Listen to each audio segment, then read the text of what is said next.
오늘은 우리 뉴송교회가 선교 헌신주일로 드리는 날입니다. 선교는 이 땅의 하나님 나라의 완성을 위해 하나님께서 친히 세우신 그분의 전략이라고 말할 수 있습니다. 선교의 근거가 성삼위 하나님께로부터 출발하고 있다는 것을 우리는 깊이 이해할 필요가 있어요. 범죄하여 심판받고 영원한 형벌에 던져질 인류를 구원하기 위해 당신의 하나밖에 없는 독생자를 이 땅에 보내시고 십자가에 내어주심으로 모든 죄를 담당하게 하시고 저를 믿는 자마다 이제는 멸망하지 않고 영생을 얻게 하는 바로 그 복음을 복음으로 정하신 분이 바로 성부 하나님이십니다. 이 영광스러운 복음을 정하신 하나님께서는 이제 그 복음을 완성하기 위해 마침내 그의 독생자 예수 그리스도를 이 땅에 보내시죠. 즉 그 아들을 이 땅에 선교사로 파송하신 분이 바로 성부 하나님이란 말입니다. 그리고 아버지의 파송을 받아 이 땅에 선교사로 오신 분이 다름 아닌 성자 예수 그리스도이십니다. 선교사로 이 땅에 오신 예수님은 십자가의 죽음과 부활을 통해서 복음을 완성하시고 하늘로 승천하시면서 반드시 다시 이 땅에 오실 것을 제자들에게 들려주세요. 주님이 하늘로 들려오면서 이 땅에 남겨진 제자들에게 도전하시는 명령이 무엇입니까? 마태복음 28장 18절부터 20절에 너무도 유명한 말씀, 우리 한 소리로 읽습니다. 예수께서 나와 말씀하여 이르시되 하늘과 땅의 모든 권세를 내게 주셨으니 그러므로 너희는 가서 모든 민족을 제자로 삼아 아버지와 아들과 성령의 이름으로 세례를 베풀고 내가 너희에게 분부한 모든 것을 가르쳐 지키게 하라. 볼지어다 내가 세상 끝날까지 너희와 항상 함께 있으리라 하시니라. 너희는 모든 민족으로 나아가 그들을 구원하여 제자 삼으라. 한마디로 선교 명령을 주신 것입니다. 하늘로 올리우면서 주님이 이 땅에 남긴 유일한 명령, 너희는 모든 민족으로 나아가 저들을 구원하며 저들을 제자 삼으라. 우리는 주님의 이 유언과도 같은 이 선교 명령을 The Great Commission, 지상 대명령이라, 대위임령이라 우리는 부르죠. 여러분은 오늘 주님께서 이 땅에 남기신 유일한 그 선교 명령, 대명령 앞에 순종하고 계십니까? 예수님께서 하늘로 올리우신 지 약 열흘이 지나서 오순절이 이르게 되었을 때에 다락방에 모여 함께 기도하던 무리들 가운데 성령이 강림하시고 초대교회와 제자들은 하늘로부터 부어지는 강력한 권능에 사로잡히게 되는데, 이 성령의 권능을 덧입은 이 제자들은 더 이상 갈릴리의 초라한 사람들이 아니었습니다. 이제 저들은 세상이 감당치 못할 권능의 증인이요, 죽음을 불사고 복음을 전하는, 또 복음을 도전하는, 성령의 불을 던지는 복음의 군사로 변해 있었습니다. 어떻게 그 연약하기 짝이 없는 그들이 변화를 받게 되고 감히 한 번도 스스로는 그 경계를 넘어본 적이 없는 사마리아와 땅끝을 향하여 나아가 복음을 증거하게 되었을까요? 어떻게 십자가의 사건을 앞두고 주님을 부인하며 뿔뿔이 흩어지며 도망하던 그들이 담대함을 다시 얻고 증인으로 서게 되었을까요? 성령께서 저들에게 권능을 부으셔서 담대하게 하시고 끊임없이 땅끝을 향하여 저들을 도전하시고 파송하셨기 때문입니다. 하나님의 영, 예수 그리스도의 영인 성령 역시 선교하는 영이라고 하는 것이죠. 왜 성령께서 교회와 제자들에게 권능을 부어주실까요? 영혼 구원하여 제자 삼으라고. 왜 성령은 우리에게 은사를 부으시고 여러 축복과 은혜와 건강과 여러 기회들을 주실까요? 선교하라고. 온 인류를 구원하고 하나님의 나라를 완성하기 위해 성부, 성자, 성령 하나님께서 세우신 전략이 복음을 전하는 것과 선교라고 하는 것을 깊이 새기고 복음 전도와 선교에 총력을 기울이는 복된 저와 여러분, 또 우리 공동체 되기를 주의 이름으로 축원합니다. 오늘 시편 67편을 가리켜 구약의 선교의 시라고 부릅니다. 이 시편이 참으로 의미가 있는 것은 선민의식, 민족의 우월의식에 사로잡혀서 열방을 향한 제사장적인 사명을 무시하고 간과하고 있던 이스라엘을 향하여 열방과 민족의 구원을 향한 하나님의 마음을 도전하고 있다고 하는 것입니다. 더불어서 오늘 이 아침에 이 말씀을 통해 저와 여러분에게 이웃과 열방을 바라보시는 주님의 열정과 그 사랑을 드러내면서 선교적 영성을 도전하고 있다는 것이죠. 오늘 시편 기자가 열방과 나라를 위해 간절히 간구하고 있는 선교적 기도가 무엇입니까? 저와 여러분 안에 정말 주님의 심장으로 갈망하며 간절히 품어야 될 선교적 기도는 무엇일까요? 첫째로는 모든 민족들이 주의 구원과 진리를 아는 것입니다. 하나님이여, 하나님이여, 모든 민족에게 구원과 진리를 알리소서. 1절과 2절의 말씀, 하나님은 우리에게 은혜를 베푸사 복을 주시고 그의 얼굴빛을 우리에게 비추사 주의 도를 땅 위에 주의 구원을 모든 나라에게 알리소서. 오늘 시편 기자는 무엇보다도 먼저 우리들이 하나님을 풍성하게 경험하기를 간절히 원하고 있습니다. 무엇보다도 먼저 우리들이 충만한 복을 경험하기를 원하고 먼저 우리들에게 주의 얼굴빛을 충만하게 비춰주시기를 간절히 갈망하며 구하고 있습니다. 그러나 시편 기자의 기도는 거기서 끝나는 것이 아닙니다. 거기서 결론을 내리고 있는 것이 아니죠. 우리가 하나님께로 받은 바로 그 은혜, 우리가 하나님께로 받은 그 복, 하나님의 얼굴에서 받은 그 충만한 영광의 빛이 우리를 통해서 이제는 온 땅에 그리고 모든 나라와 민족에 흘러가기를 구하고 있다고 하는 거죠. 우리는 이러한 축복의 원리가 하나님께서 이스라엘의 조상인 아브라함을 부르실 때부터 분명히 성경 안에 흐르고 있다는 것을 우리는 발견하게 되죠. 하나님께서 갈대아 우르, 하나님 없는 이방 우상의 땅에 살던 아브라함에게 나타나 그를 부르시고 그를 믿음의 조상 그리고 열국의 아비로 세우시는데, 하나님께서는 그와 언약을 맺으시며 어떤 말씀을 들려주십니까? 창세기 12장 2절과 3절의 말씀에 내가 너로 큰 민족을 이루고 내게 복을 주어 내 이름을 창대하게 하리니 너는 복이 될지라. 너를 축복하는 자에게는 내가 복을 내리고 너를 저주하는 자에게는 내가 저주하리니 땅의 모든 족속이 너로 말미암아 복을 얻을 것이라 하신지라. 하나님께서는 아브라함에게 은혜를 베푸셔서 그로 큰 민족을 이루게 하시고 그의 이름을 창대케 하셔서 마침내 그로 복의 근원이 되게 하셨다고 약속을 하셔요. 그리고 그 약속의 마지막은 하나님께서 왜 그에게 은혜를 주시기를 원하는가, 왜 복을 주시는가 하는 그 축복의 목적과 방향을 정확히 제시하고 있습니다. 땅의 모든 족속이 너로 말미암아 복을 얻을 것이라. 아브라함과 그의 후손에게 은혜와 복을 주시는 것은 하나님의 은혜와 그 축복이 모든 땅의 족속으로 흘러가서 결국은 저들도 그 하나님의 은혜와 축복을 누리게 하려는 것이라는 것이죠. 한마디로 하나님께서는 아브라함과 그 후손들을 먼저는 축복과 구원의 대상으로 부르시고 이제는 또한 저들이 열방에 하나님의 은혜를 흘려보내는 축복의 통로, 구원의 통로가 되기를 원하신다는 것입니다. 이러한 하나님의 간절한 소망과 부르심을 간과하고 잊어버린 채 그저 선민의식으로, 그저 우월의식에 사로잡혀서 작은 경계 하나도 뛰어넘지 못하고 있던 이스라엘, 이런 구약적 배경에서 모든 나라와 땅끝을 향한 선교적 갈망을 간구하고 이스라엘 향해서 선교적 비전을 제시하며 도전하고 있는 이 시편 27편이야말로 정말 묵상할수록 놀랍고도 감동스러운 시편이 아닌가 하는 생각을 하게 된다는 거죠.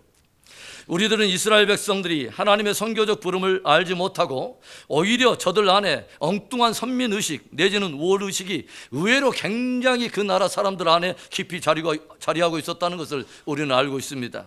심지어는 하나님의 말씀을 전하는 선지자조차도 열방을 향한 하나님의 마음을 이해하지 못하고 그 뜻을 거스리며 불순종하는 모습을 우리가 요나를 통해서 우리가 보게 되지 않습니까? 이방 아수르의 죄악이 관영하게 되고 결국 심판의 수위에까지 차오르기 시작할 때 하나님은 그 땅의 거민들이 심판을 벗어나서 구원에 이르도록 하나님께서 선지자 요나를 보내셔서 아수르 니느웨에 가서 복음을 전하실 것을 명령하시는데, 이 거룩한 하나님의 명령을 받은 하나님의 종을 자처하는 그 선지자가 어떻게 반응할까요?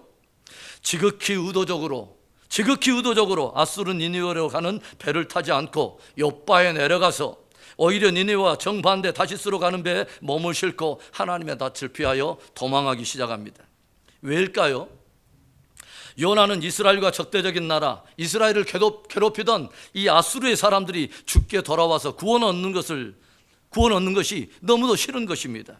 어찌 보면 하나님이 이스라엘만의 하나님이면 족하지 이방 아수르 니느웨 사람들의 하나님 되는 것을 못 견뎌한다는 것이죠. 하나님이 유대인만의 하나님이면 족하지 왜 굳이 헬라인과 야만인과 열방의 하나님까지 되시려고 하시는가 하는 것이죠. 하나님이 나만의 하나님, 우리만의 하나님이면 되지 왜 다른 이들의 하나님, 특별히 나와 관계가 좋지 않은 그 누군가의 하나님이 되려 하시는가 하는 것이죠. 그들이 주께 돌아와 구원 얻는 것에 대해 별로 관심 없고 그들의 구원 얻는 것이 별로 그렇게 달갑지 않은 것입니다. 요나뿐만이 아니죠. 오순절에 성령이 강림한 이후에 강한 권능에 사로잡혀 복음을 전하던 베드로. 그러나 사도 베드로 안에 깊이 배어있던 의식이 무엇일까요? 예수 그리스도로 믿어 구원 얻는 이 복음, 성령이 또 역사하셔서 믿는 자에게 부어주시는 그 은혜, 이 모든 축복이 유대인들을 위한 것이라고 하는 편협한 생각이 자리하고 있다고 하는 거죠. 그런데 누가 이 생각을 깨뜨리십니까? 바로 선교의 영이신 성령께서 깨뜨리십니다. 베드로가 기도하는 습관을 쫓아서 제6시에 한 다락방에 올라가 기도하고 있을 때에 그는 환상 가운데 하늘로부터 내려오는 한 보자기를 보게 되죠. 그리고 조용히 보니까 그 안에 율법이 부정한 것으로 정하고 있는 땅에 4발 가진 각종 곤충과 짐승과 기는 것들, 공중에 나는 것들이 가득 들어있는 것입니다. 이때 그것을 바라보고 있는 베드로에게 하늘로부터 음성이 들려요. 베드로야, 일어나 잡아먹으라. 베드로야, 일어나 잡아먹으라. 이에 베드로의 반응이 무엇입니까? 사도행전 10장 14절의 말씀. 베드로가 이르되 주여 그럴 수 없나이다. 속되고 깨끗하지 아니한 것을 내가 결코 먹지 아니하였나이다 한데, 베드로가 대답해요. 주여, 나는 지금까지 율법이 부정한 것으로 정한 것을 나는 지금까지 먹어본 적이 없습니다. 그리고 지금 역시 먹지 않을 것입니다. 우리 한국 사람 같으면 이것저것 날고 기는 거 다 잡아다가 다 먹고 나서 주님께 주여 더 없나이까? 라고 물을 텐데 베드로는 이것을 거부했다는 거죠. 무슨 의미일까요, 여러분? 이때 주님께서 베드로에게 들려주신 말씀, 하나님께서 깨끗하게 하신 것을 내가 속되다 하지 말라라는 말씀을 들려주시죠. 10장 15절에 또 두 번째 소리가 있으되 하나님께서 깨끗하게 하신 것을 내가 속되다 하지 말라 하더라. 무슨 의미일까요? 이방인에 대해 너의 편견 가지고 네 어떤 그 좁은 어떤 편협한 생각으로 이방인들을 속단하지 말라는 것입니다. 예수 그리스도를 통해 베푸시는 하나님의 깨끗게 하시는 은혜, 속죄의 은혜, 구원의 은혜는 유대인이나 이방이나 차별이 없다고 하는 것이죠. 십자가의 은혜는 모든 믿는 자를 구원하시는 사람에게서 난 능력이 아니라 하나님께로부터 나는 능력이라는 것입니다. 유대인이나 이방이나 헬란이나 차별이 없는 하나님의 은혜라는 것이죠. 성령님의 깨우쳐지시는 이 은혜를 받은 베드로는 그동안 잘못된 착각과 편견과 오해로 스스로 안에 세워왔던 벽을 다 허물어버리고 드디어 경계의 벽을 뛰어넘어서 이방인 고넬료의 집 문턱을 넘어 복음을 전하게 되죠. 그리고 그날 이방인 고넬료의 가정에 성령이 임하게 되고 고넬료의 가정은 이방인 가운데 주께로 처음으로 돌아오는 바로 그 영예를 차지하게 됩니다. 여러분, 시편 67편에서 시편 기자가 먼저는 우리가 누리기를 원하여 구하고 있는 진짜 그 은혜, 그 복, 그리고 하나님의 얼굴에서 비춰오는 그 영광의 빛의 참된 본질은 어떤 것과 연결할 수 있을까요? 그 본질이 무엇일까요? 은혜란 받을 수 없는 자들에게 거저주시는 바로 선물을 우리는 은혜라고 말을 합니다. 복의 참된 본질은 다만 이 세상에서 누리는 무언가를 훨씬 초월하는 보다 궁극적이고 영원한 무엇인가를 분명히 말하고 있을 것입니다. 우리가 바로 이야기하는 구원을 얻고 영생을 얻는 것 말입니다. 여러분, 오늘 시편 기자가 먼저 우리가 충만하게 누리고 경험하기를 구하고 있는 바로 그 은혜, 그 복, 그리고 하나님의 얼굴, 이런 이미지들이 한 인격에 조합되어 드러나는 분이 계십니다. 바로 예수님이십니다.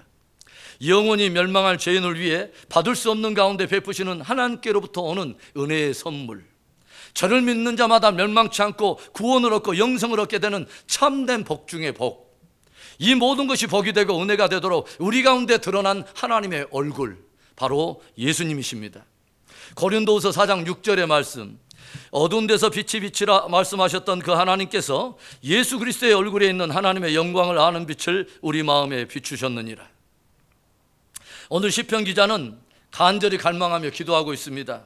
하나님이여, 하나님이여, 하나님의 은혜와 복을 우리로 충만하게 누리고 맛보게 하시며 주의 얼굴을 우리에게 비추사 주의 영광으로 충만하게 하소서.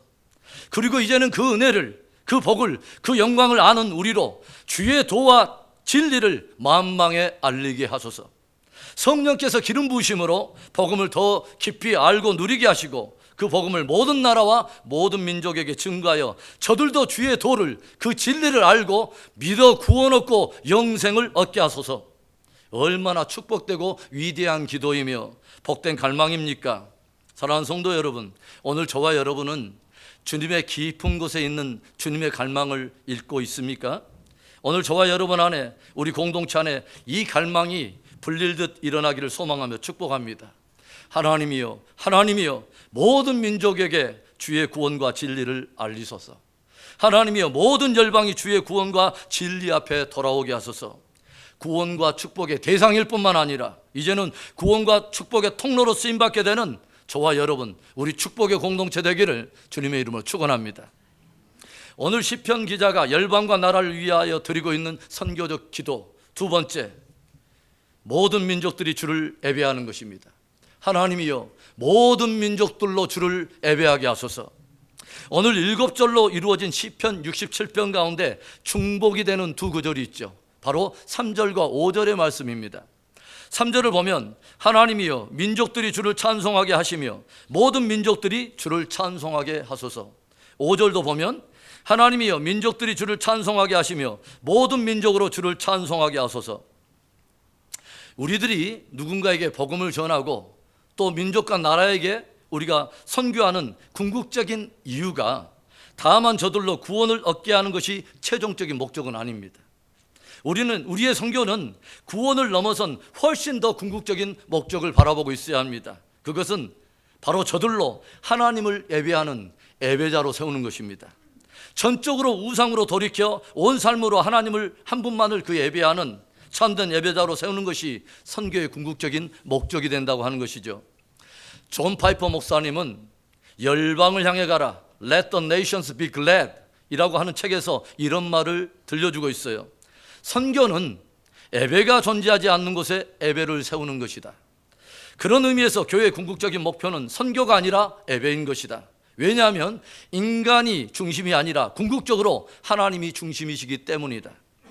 사실 존 파이퍼 목사님께서 이 말씀을 하신 것은 예배와 선교가 얼마나 밀접하게 연결되어 있는가를 도전하시며 말씀하고자 하신 것입니다. 우리들이 하나님을 예배하지 않는 곳, 또 예배가 없는 곳에 예배를 심기 위해서 우리가 선교를 해요. 그런데요, 우리가 정말 또 예배하면서 하나님의 깊은 인재 속에 들어가게 되면, 하나님의 마음 깊은 곳으로 들어가게 되면 하나님의 마음 속에 품고 있는 그 영혼을 향한 그분의 열정을 우리가 잃게 된다고 하는 것이죠. 우리들이 진실로 하나님을 높이는 참된 예배로 나아갈 때 우리는 민족을 품고 계시는 선교하시는 하나님을 우리는 만나게 된다는 거죠. 그래서 부득불 우리의 모든 정말 진실한 예배는 선교적 예배일 수밖에 없다고 하는 것입니다. 그래서 오늘 시편 기자는 온 땅에 주의 도가 전해지고 온 땅의 끝이 구원을 얻게 됨으로써 이제는 온 나라와 열방이 하나님의 통치를 즐거워하며 저들 가운데 하나님의 높임을 받으시는 예배가 회복되기를 간절히 기도하고 있다고 하는 것이죠. 진실로 이런 복음을 맛본 자들, 이 복음을 아는 자들, 진실로 하나님의 은혜와 갈망이 무엇인가를 아는 자들이 이 기도를 간절히 드리게 되고, 이 기도가 기도에서 끝나는 것이 아니라 삶의 열정이 돼서 헌신으로 드러날 때 그 응답으로 이 땅에 찾아오는 것이 하나님의 나라인 것입니다. 우리는 그 열매들을 요한계시록의 말씀을 통해서 미리 맛보고 있지 않습니까? 나라와 민족과 백성과 방언 가운데 헤아릴 수 없는 수많은 사람들이 하나님과 어린 양의 보호자 앞에서 구속의 노래를 부르며 함께 즐거워하며 그분을 경배하는 모습 말이죠. 사도행전 13장을 보면 이방인들로 구성된 안디옥 교회에 바나바와 바울이 함께 공동 목양을 하게 되면서 엄청난 부흥이 일어나게 되는데, 이방인들로 구성된 이 지역에 이제는 교회가 세워지고 예배가 세워지면서 어떤 일이 일어날까요? 간절히 주를 예배하던 그들 안에 이제는 주의 뜻이 무엇인가를 간절히 묻고 싶은 마음이 일어나고 저들이 금식하면서 주의 뜻을 묻기 시작해요. 그런데 바로 이때 성령께서 행하시는 일이 무엇입니까? 사도행전 13장 2절과 3절의 말씀에 주를 섬겨 금식할 때에 성령이 이르시되 내가 불러 시키는 일을 위하여 바나바와 사울을 따로 세우라 하시니 이에 금식하여 기도하고 두 사람에게 안수하여 보내니라. 바나바와 바울로 인하여 안디옥 교회에 큰 부흥이 찾아오고 있는데, 성령께서 바로 그 중요한 순간에 교회의 가장 핵심과 같은 두 인물인 바나바와 이 바울을 따로 세우라 하시더니 저들을 선교사로 파송할 것을 명령하셨다고 하는 거죠. 그리고 이 성령의 음성에 순종하여 그 안디옥 교회는 바울과 바나바를 기꺼이 선교사로 파송을 하게 됩니다. 얼마나 감동적인 장면입니까, 여러분? 안디옥 교회의 온 성도들은 자기의 교회의 부흥 자체가 목적이 아니라 아직 교회가 없는 곳, 아직 예배가 없는 곳에 교회를 세우고 예배를 세우도록 기꺼이 가장 큰 대가를 지불했다고 하는 것입니다. 사랑하는 뉴송 가족 여러분, 하나님은 저와 여러분을 통해서, 우리를 통해서 최고의 예배, 최상의 예배 받기에 합당하신 분입니다. 하나님은 또한 모든 민족과 나라와 백성 가운데 예배 받기에 합당하신 최고의 경배와 최상의 예배를 받으셔야만 합니다. 하나님이여 모든 민족들이 주를 찬송케 하시며 모든 민족들 가운데 예배를 받으소서. 이 복된 선교적 갈망이 우리 안에 불처럼 타오르는 은혜가 있기를 축원합니다. 오늘 시편 기자의 열방과 나라를 위한 선교적 기도 마지막, 민족들이 하나님을 경외하게 하소서. 6절과 7절의 말씀을 함께 읽습니다. 땅이 그의 소산을 내어 주었으니 하나님 곧 우리 하나님이 우리에게 복을 주시리로다. 하나님이 우리에게 복을 주시리니 땅의 모든 끝이 하나님을 경외하리로다. 6절이 시작되는 부분은 땅이 그의 소산을 내어 주었으니, 땅이 그 소산을 내었도다 라는 말씀이 기록되어 있는데, 이것을 복음과 함께 연결해 보면 참으로 깊은 의미가 있어요. 아담과 하와가 범죄할 때 하나님께서 들려주시는 말 가운데 땅은 너로 말미암아 저주를 받고 너는 평생에 수고하여야 그 소산을 먹으리라. 땅이 내게 가시덤불과 엉겅퀴를 내리라 라는 말씀이 있었죠. 그런데 복음을 인하여서 이제는 땅의 저주가 끝이 나고 열방과 나라와 땅 끝까지 다시 회복과 부흥이 일어나게 된다는 바로 회복의 의미를 담고 있다고 하는 것입니다. 실제로 선교 현장에서 들려오는 소식이 무엇입니까? 어둠 가운데 있던 땅에 예수 복음이 증거가 되고 영적인 결박들이 다 끊어짐으로 진짜 회복과 부흥이 찾아올 때 그냥 죄만 끊어지는 것이 아니라 땅이 그 효력을 회복하면서 실제로 땅의 소산들이 풍성하고 넘치도록 열매 맺는 것을 우리가 듣고 보지 않습니까? 복음은 영혼의 구원뿐만 아니라 총체적인 삶의 부흥과 회복으로 연결되는 것입니다. 오늘 시편 기자는 우리를 통해서 주의 구원의 도가, 그 진리가 온 땅에 증거가 되며 민족과 나라들이 하나님을 진실로 예배하는 자 되게 해달라고, 그리고 저들 가운데 이제는 총체적인 회복과 부흥이 일어나서 모든 땅 끝이 주를 경외하게 하소서 간절히 기도하고 있습니다.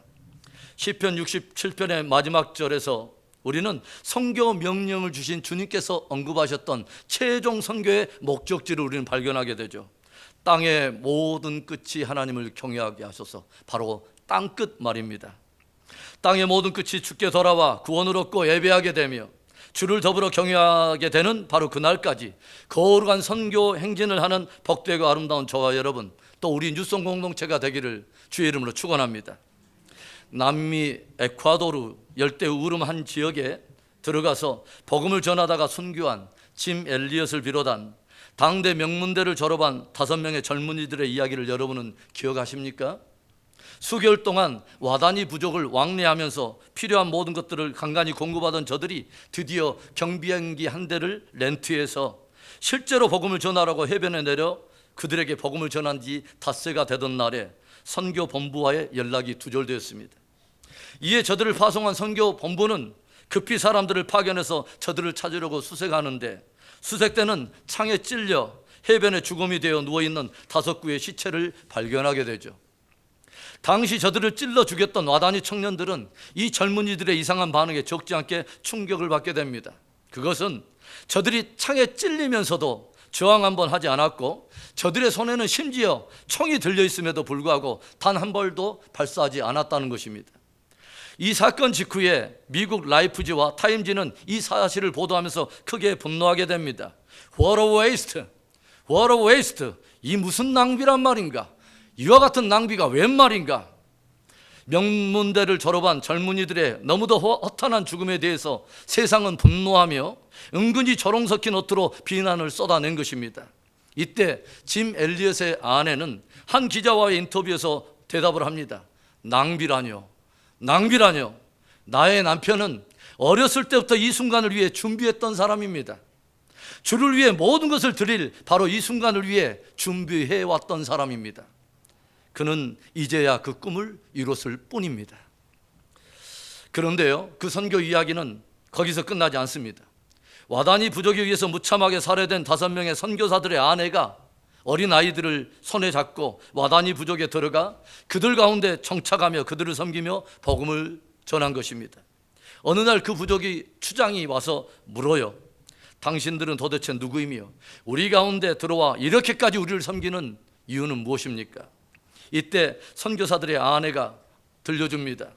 우리는 당신들이 창으로 찔러 죽인 선교사들의 아내입니다. 우리는 당신들에게 하나님의 사랑을 전하러 왔습니다. 결국 와다니 부족들은 저들이 전해준 복음과 저들의 헌신 앞에 큰 충격과 감동을 받게 되고 부족 전체가 회개하고 주님께 돌아와 구원을 얻게 됩니다. 그리고 그들을 찔러 죽이는 일에 앞장섰던 그 젊은이는 그 부족의 최초의 목사가 됩니다. 어느 날 짐 엘리엇이 다니던 휘튼 대학교 기숙사에서 그의 일기가 발견되죠. 그 일기장 한 구석에 이런 의미 있는 글이 적혀 있습니다. 결코 잃어버릴 수 없는 것을 얻기 위해 지킬 수 없는 것들을 버리는 자는 절대 어리석은 자가 아니다. 그리스도 안에서 우리가 얻었고 이제는 더 이상 잃어버릴 수 없는 바로 그 절대적인 그 가치, 그것을 얻기 위해서, 지키기 위해서 스스로 지킬 수 없는 것들을, 결국 사라지고 쇠할 수밖에 없는 그런 것들을 기꺼이 버리는 자는 절대로 어리석은 자가 아니라는 것입니다. 여러분은 영화 신들러 리스트를 보신 적이 있습니까? 자신의 사업을 통해 수많은 유대인들을 살렸던 오스카 신들러의 이야기. 그는 죽음의 수용소 아우슈비츠로 끌려가게 되어 있던 유대인들을 독일 돈 수백만 마르크를 들여 구해내기 시작하죠. 그가 엄청난 돈을 지불하면서 살려낸 그 사람들의 명부가 바로 신들러 리스트인 것입니다. 그 명단에 이름이 들어가 살아난 유대인들이 약 1000명을 육박하고, 또 전쟁이 끝이 나고 유대인들은 그에게 고마움의 표시로 금반지를 만들어서 전달을 합니다. 그런데 그 금반지에는 이런 글이 새겨져 있어요. 한 생명을 구하는 것은 온 세상을 구하는 것이다. 저는 그 영화의 마지막 장면을 잊을 수가 없습니다. 자기로 인해 생명을 얻게 된 유대인들이 신들러에게 감사의 표시로 준 그 반지를 한 손에 들고, 또 다른 한 손에 자신이 살린 사람들의 명부를 손에 들고 오열하는 그 신들러의 모습 말이죠. 그는 오열하며 부르짖기 시작해요. 이 옷에 달려있는 이 금배지 하나를 팔았더라면 한 생명이라도 더 살릴 수 있었을 텐데, 내가 타던 이 차를 팔았더라면 한 생명뿐만 아니라 더 많은 사람들을 살릴 수 있었을 텐데. 사랑하는 성도 여러분, 오늘 저와 여러분에게 이 간절한 열망의 기도와 염원이 불처럼 일어나기를 축원합니다. 하나님이여, 하나님이여, 민족들에게 구원과 진리를 알리소서. 하나님이여, 민족들로 주를 예배하게 하소서. 하나님이여, 민족들로 주를 경외하게 하소서. 기도합니다.